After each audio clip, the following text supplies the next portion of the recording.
Glória a Deus. Cumprimento a todos com a paz do Senhor.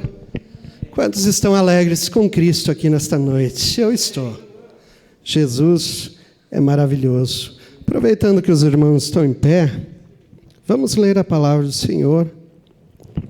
O versículo somente que está no livro de Lamentações, capítulo 21, que nos diz o seguinte: Converte-nos a Ti, Senhor, e seremos convertidos. Renova os nossos dias como dantes. Podem assentar-se, amados irmãos. É uma satisfação para mim estar aqui, mais uma vez, nesta linda e amada igreja. Trago ali de Nova Itaberaba saudação, um abraço do nosso pastor Sidney, nosso pastor presidente. Mandou um abraço especial para o irmão pastor Derli, pastor dessa igreja. Ele não está aqui, mas a irmã Sandra está por aí. Deus abençoe a irmã Sandra. E ele manda dizer assim que pode marcar o churrasco lá, tá? Não tem problema. E lembre-se que o irmão Silvio sempre vai junto. Tá bom? Então coloca lá 1,100 kg de carne. Por que 1,100 kg? Porque a minha esposa, ela come 100 gramas de carne, né? E o resto é uma benção. Uma satisfação grande rever o irmão Wilson. Conhecemos de longa data, mais de 20 anos mesmo, né? Estava pensando ali como o tempo passa, né? Aquela geração, infelizmente, aquela geração ali dos anos 70, 80, a maioria ficou pelo caminho, mas é assim mesmo, louvamos a Deus, porque o céu, ele não é lugar para fracos, oprimidos, o céu é lugar de vencedores. Amém, irmãos? Em todas as cartas endereçadas às igrejas da Ásia, o nosso Deus diz, ao que vencer, né? Pastor Valmir Bezerra, satisfação revê-lo, irmão Jace, o irmão aqui, conhecemos hoje, Deus abençoe. E estamos aqui hoje numa missão especial de pregar a palavra do Senhor, e eu não vim aqui para corrigir, para redarguir ninguém, mas vim aqui para trazer uma mensagem de esperança para esta igreja. E quando olhamos para a palavra de Deus, livro de Jeremias, capítulo 5, versículo 21, ele nos remete, meus amados irmãos, a um tempo muito difícil. E quando olhamos principalmente para a biografia do profeta Jeremias, podemos notar que ele escreveu 2 livros e que trazem muitas informações a respeito de sua vida.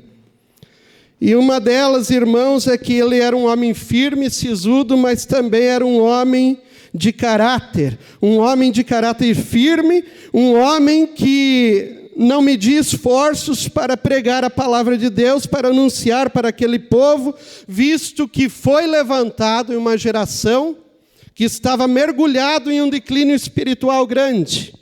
Mas Jeremias, por sua vez, irmãos, ele tinha somente a palavra de Deus ao seu dispor.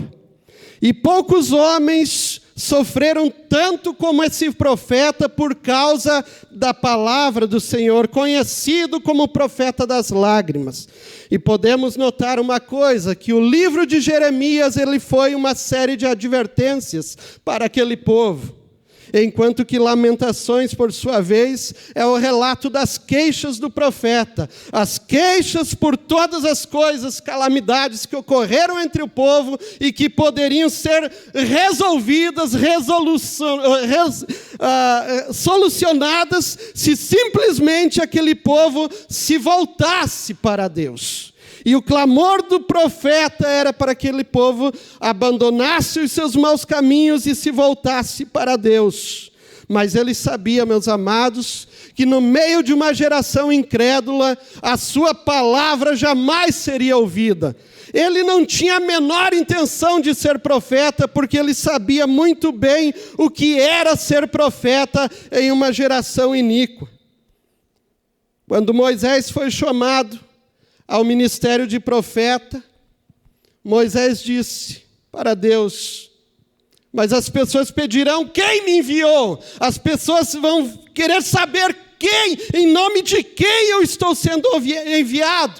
E Deus fala para Moisés, diz, olha, tu tão somente diz para aquele povo que o Eu Sou te enviou. Que o Eu Sou é aquele que toma conta, que está no controle de todas as coisas. Mas como as pessoas saberão que tu me enviaste, Senhor? E questiona o profeta. E aí Deus olha para Moisés e diz, coloca a mão no teu peito. E ele coloca.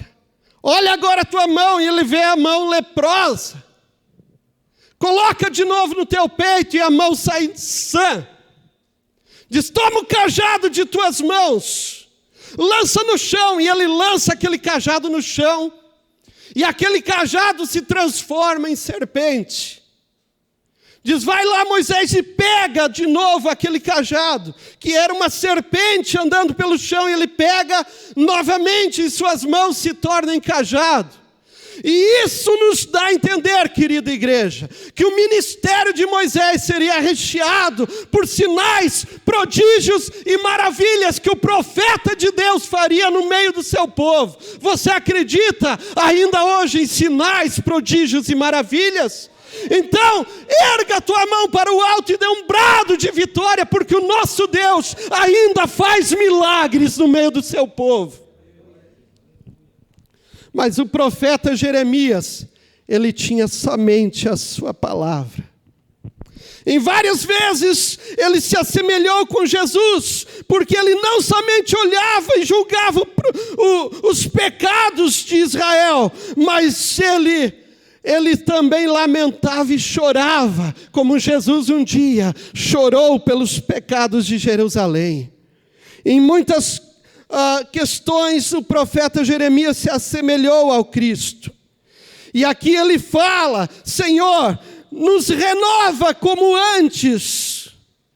E aí eu fico pensando, irmãos, que por pelo menos 3 renovações nós precisamos passar para que realmente alcancemos a vitória em nossas vidas.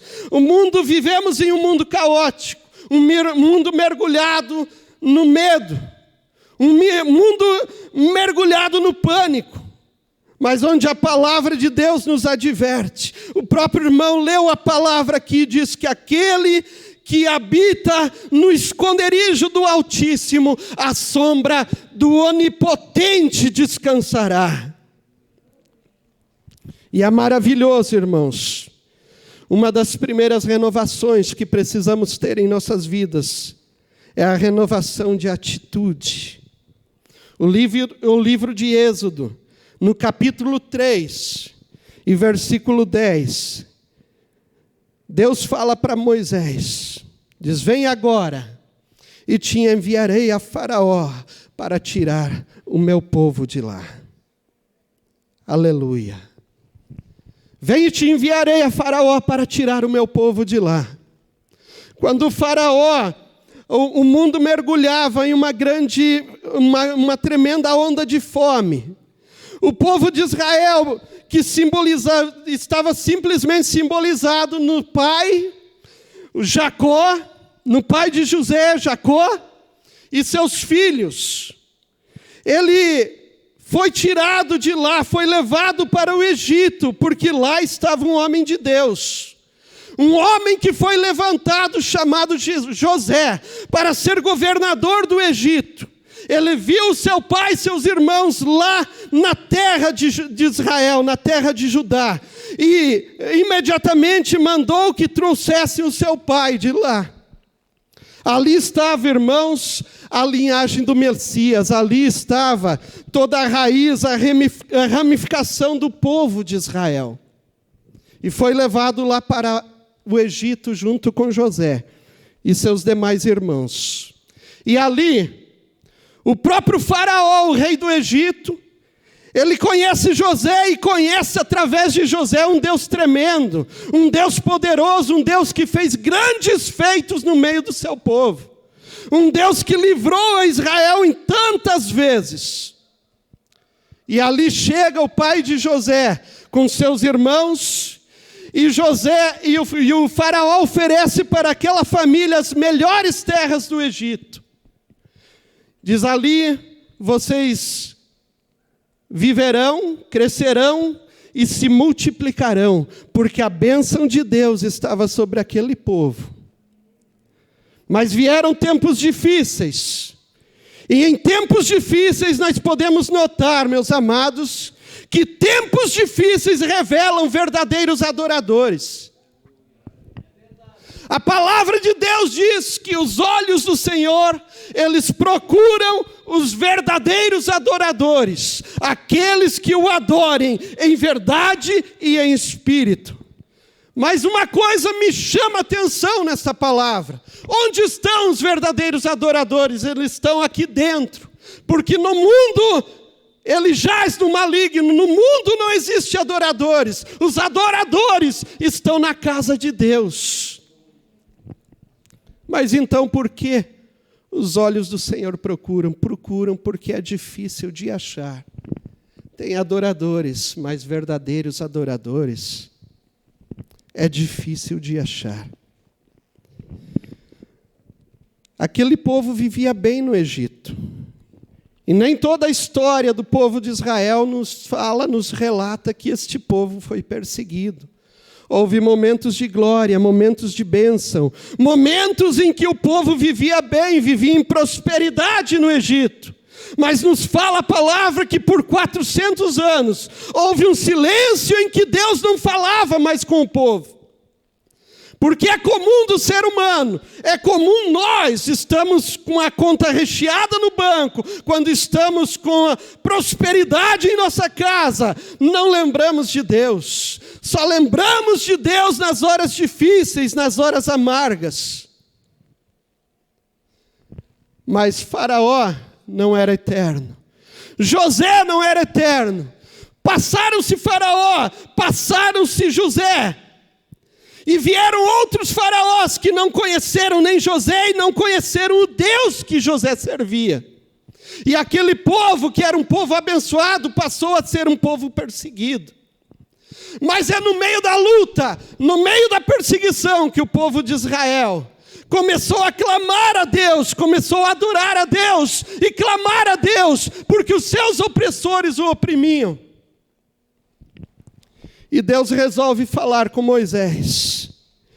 Diz: olha, Moisés, o clamor do meu povo de Israel que está lá no Egito tem chegado até mim. Jeremias 33:3 diz: clama a mim e responder-te-ei e anunciar-te-ei coisas grandes e firmes que não conheces. Está difícil, meu amado irmão, clame a Deus.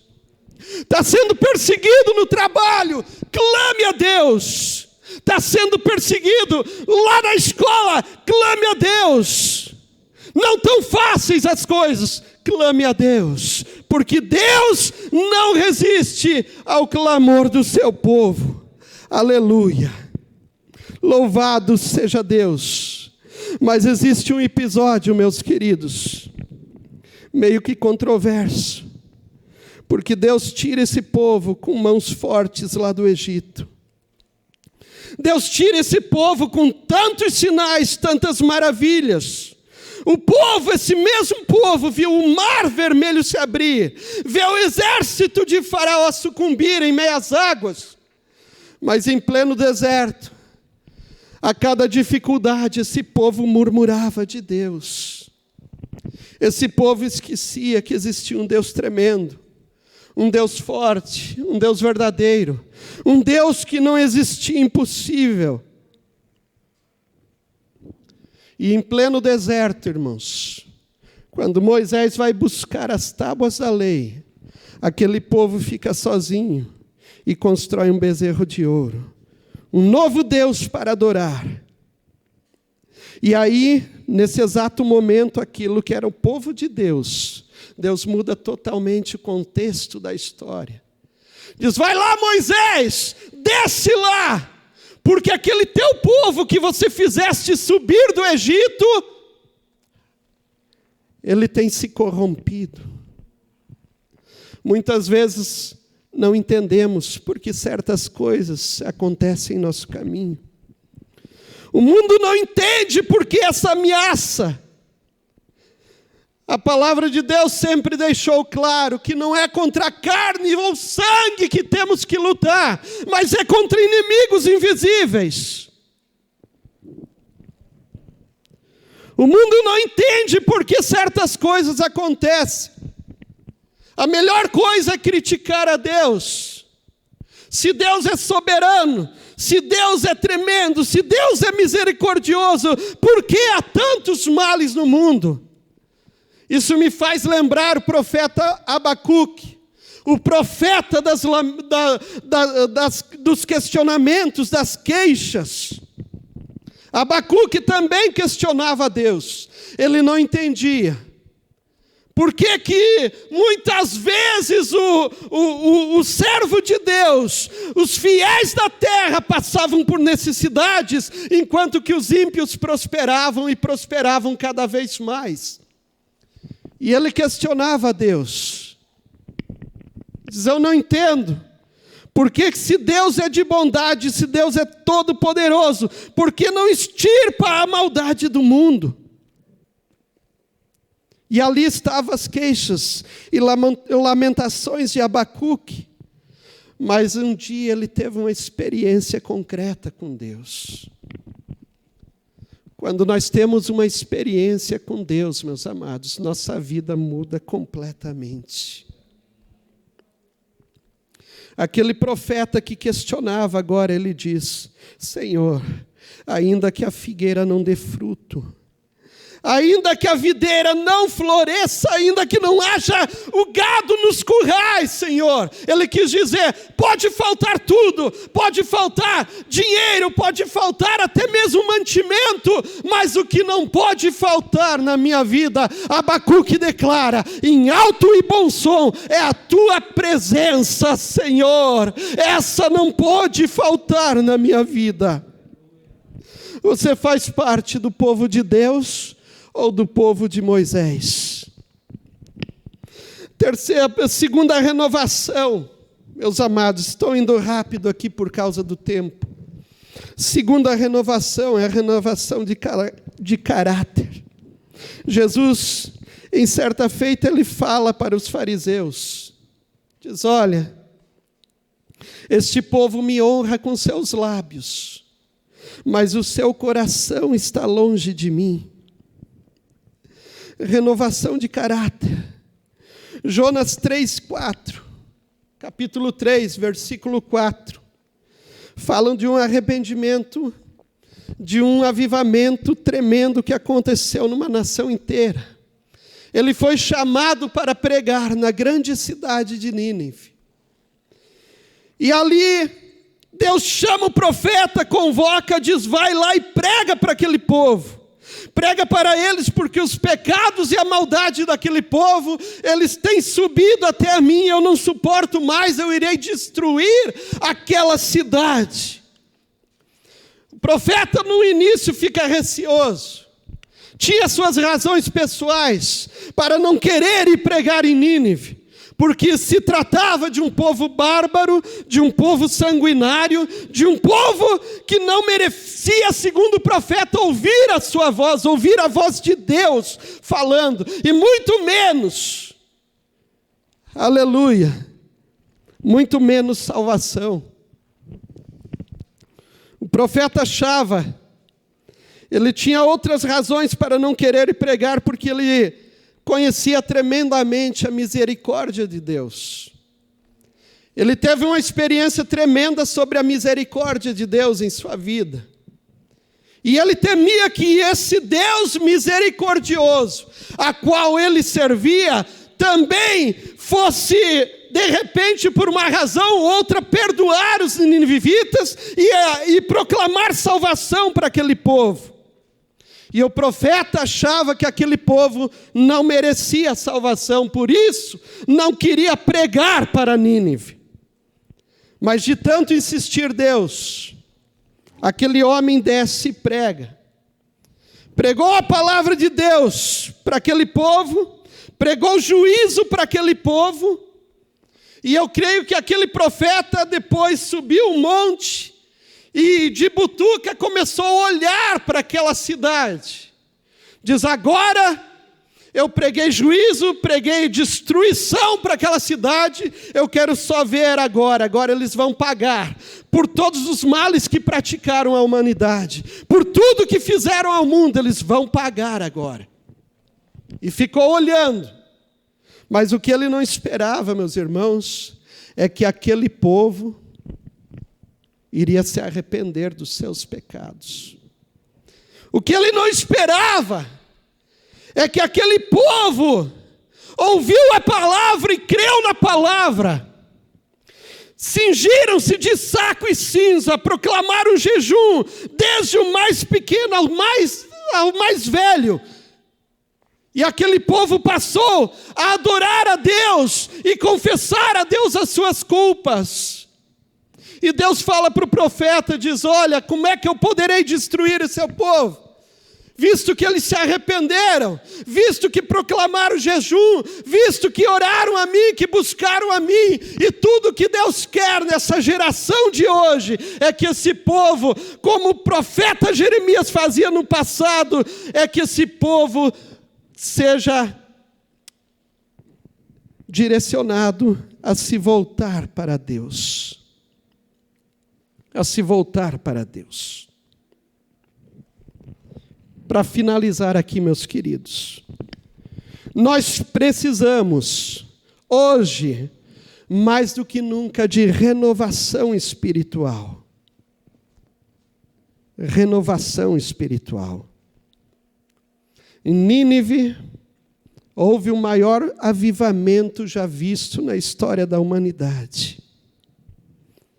E todo o mal que Deus havia dito que faria, Deus se arrependeu e voltou atrás.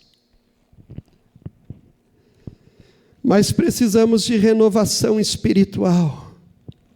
Ezequiel 36 e 26 nos diz: e dar-vos-ei um novo coração, e porei dentro de vós um espírito novo, e tirarei o coração de pedra, e colocarei no lugar um coração de carne. Renovação espiritual. Há muito tempo atrás, o nosso Deus olhou para aquele povo, e disse para eles, eu dar-vos-ei um novo coração. Porque Deus olhou para aquele povo e viu que aquele povo não poderia servir da maneira que estavam servindo. Aquele coração era duro como uma pedra. Isso fala de insensibilidade. Aquele povo ouvia a voz do Senhor, ouvia a palavra de Deus e não conseguia ser tocado. Aquele povo ouvia a mensagem do profeta e não se quebrantava. Aquele povo ouvia a voz de Deus e não conseguia derramar suas lágrimas. E Deus diz, com um coração assim não tem jeito não. Às vezes, queremos servir a Deus da nossa maneira. Às vezes achamos que as nossas próprias convicções nos levam aos lugares certos. E Deus está falando, não é desta maneira que você está, que Deus está se agradando, que você sirva a Ele assim. É preciso um novo coração, por isso eu te peço, peça a Deus hoje, nesta noite, um novo coração que Ele vai te dar. Porém, dentro de vós um novo espírito, e tirarei o coração de pedra. Coração de carne fala de sensibilidade.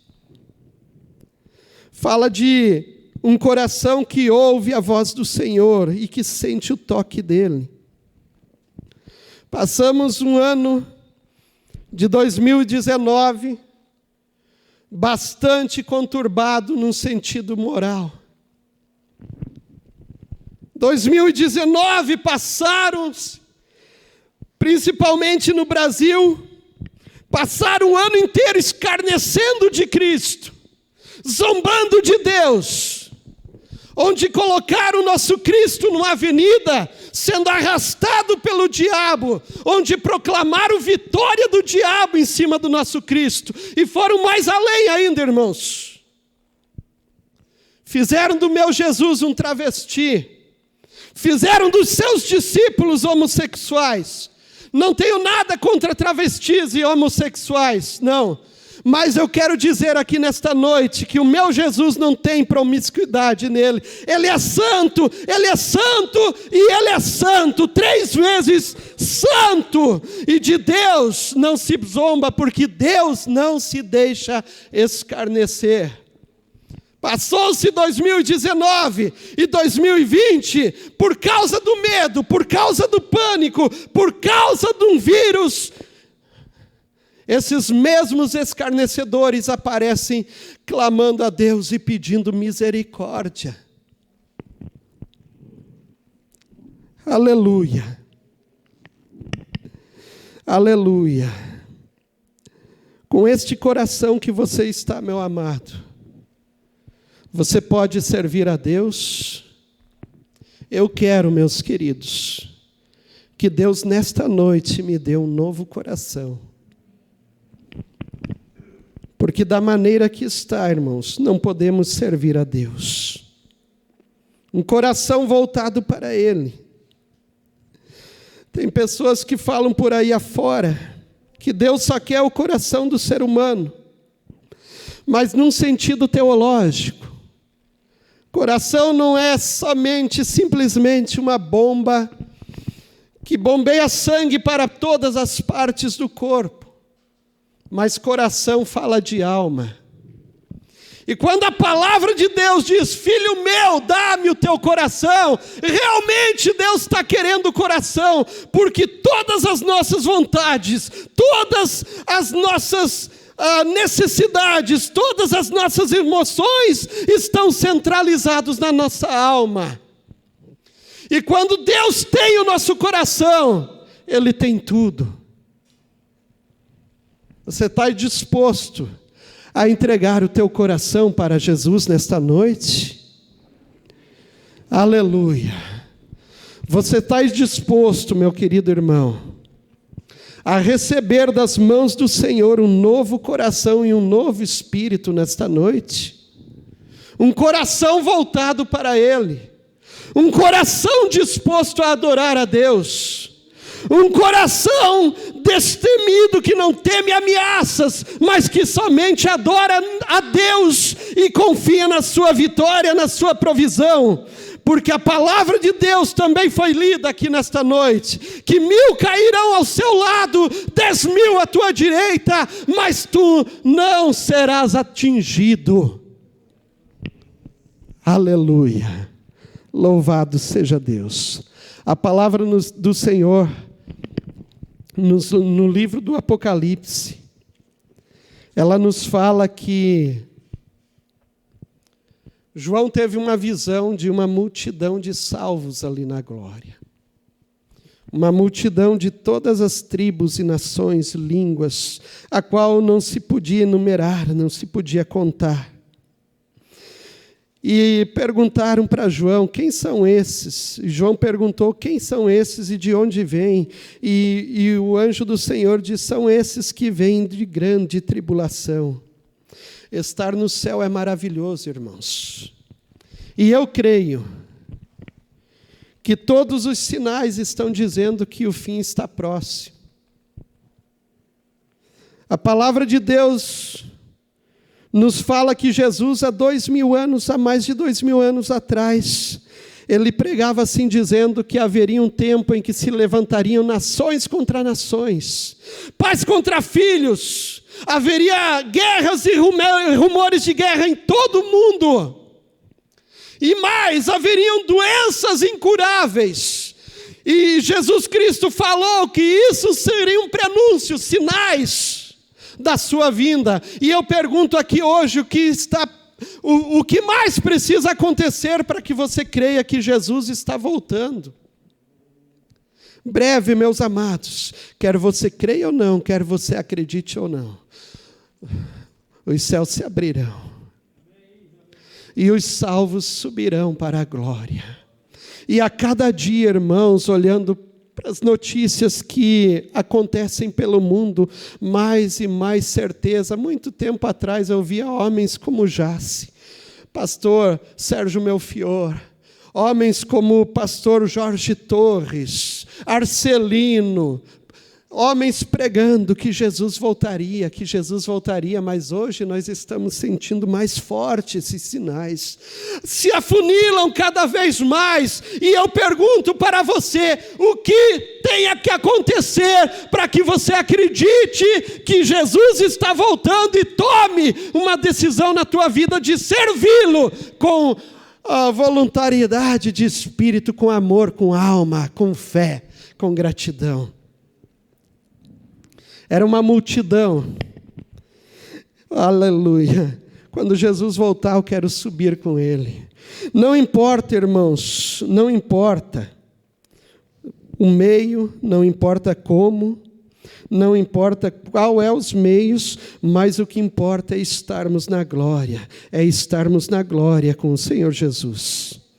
Aqui fala no Apocalipse de uma multidão que estava ali, mas eles vinham de uma grande tribulação, e eu não quero estar entre esses salvos glorificados lá na glória, porque eu quero pertencer à geração do arrebatamento da igreja.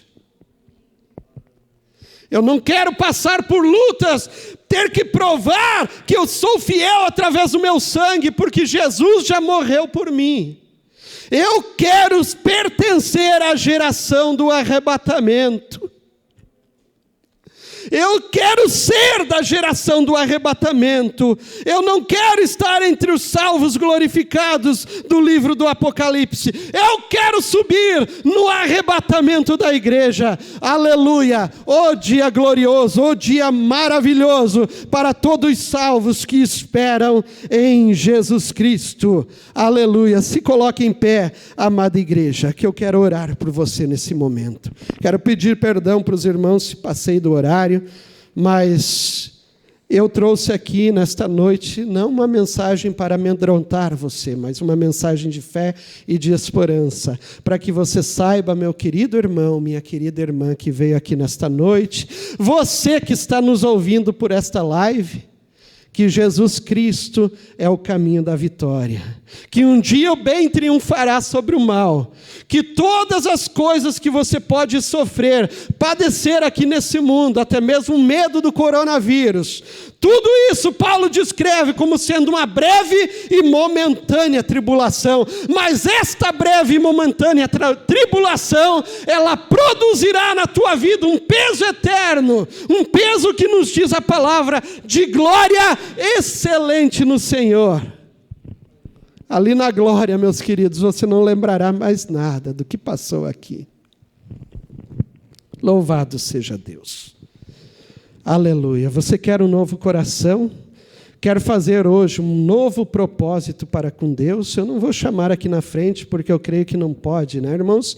Mas aí no seu banco, se você quer renovar o teu propósito de ter das mãos do Senhor hoje um novo coração e ganhar nesse novo coração um novo espírito, levante a sua mão para o céu e faça esse propósito hoje, porque Deus vai honrar na tua vida. Não pense, irmãos, não, da maneira que eu estou servindo a Ti, Senhor, está bom, eu estou fazendo a coisa certa. Não, diga: Senhor, esquadrinha a minha vida, sonda a minha vida e arranca de mim tudo que não Te agrada. Amém, irmãos? Novo coração Deus tem para te dar ainda hoje, se você crer nessa palavra.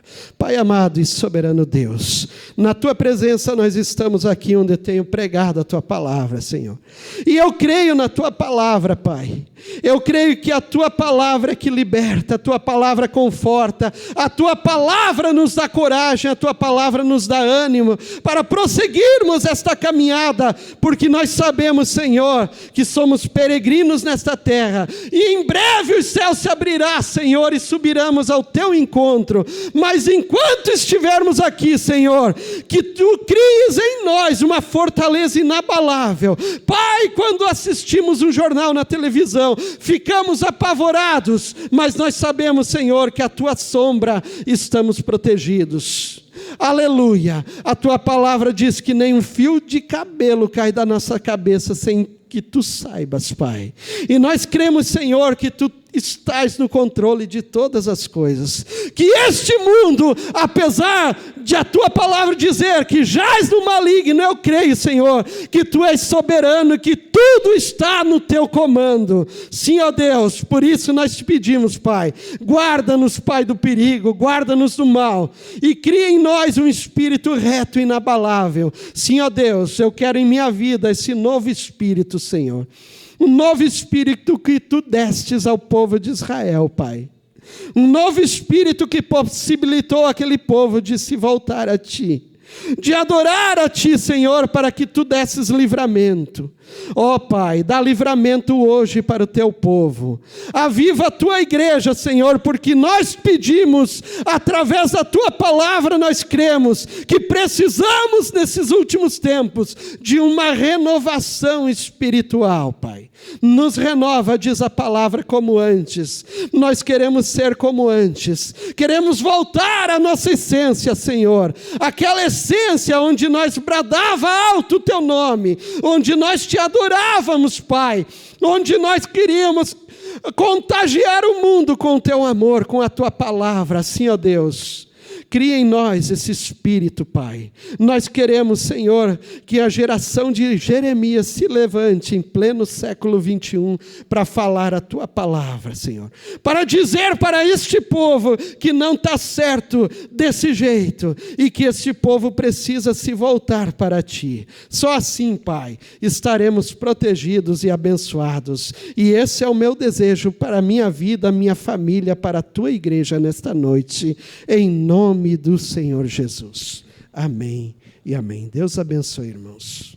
Senhor, irmãos, nós tivemos que sair, estivemos ali no aniversário de 25 anos de casamento do nosso pastor presidente, ali no templo sede, daí terminamos e corremos para cá. Amém? Deus abençoe, obrigado, presbítero irmão Silvio, o nosso cunhado. Amém? Deus abençoe a sua vida. Obrigado por ter estado conosco aqui. Deus abençoe os obreiros, os irmãos que estão conosco. Amém? Irmãos, então, que vem, nós temos, ou seja, terça já foi dados os avisos da nossa escola bíblica dominical. Tá, terça nosso culto de ensino.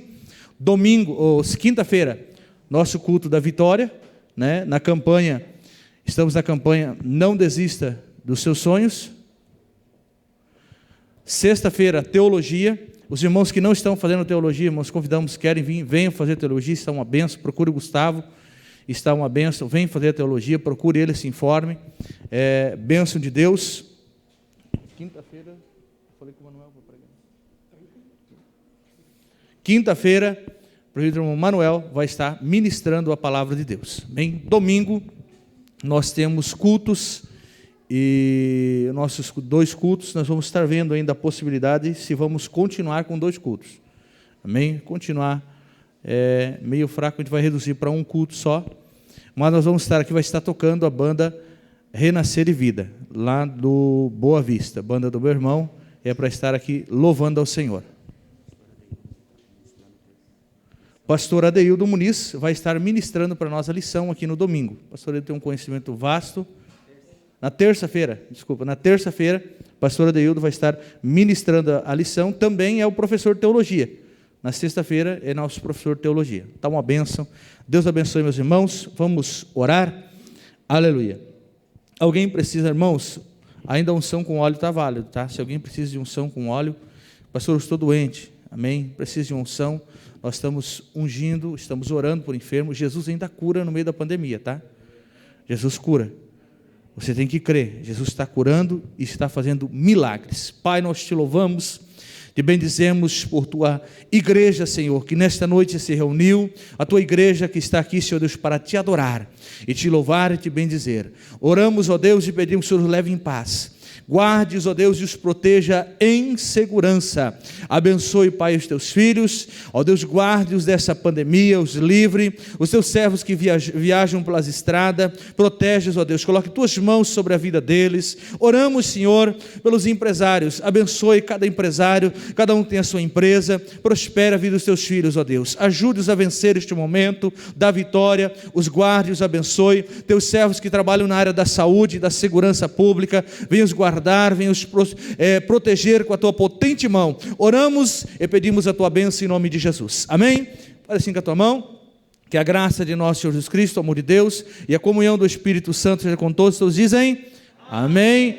Todos por uma igreja mais relevante. Amém.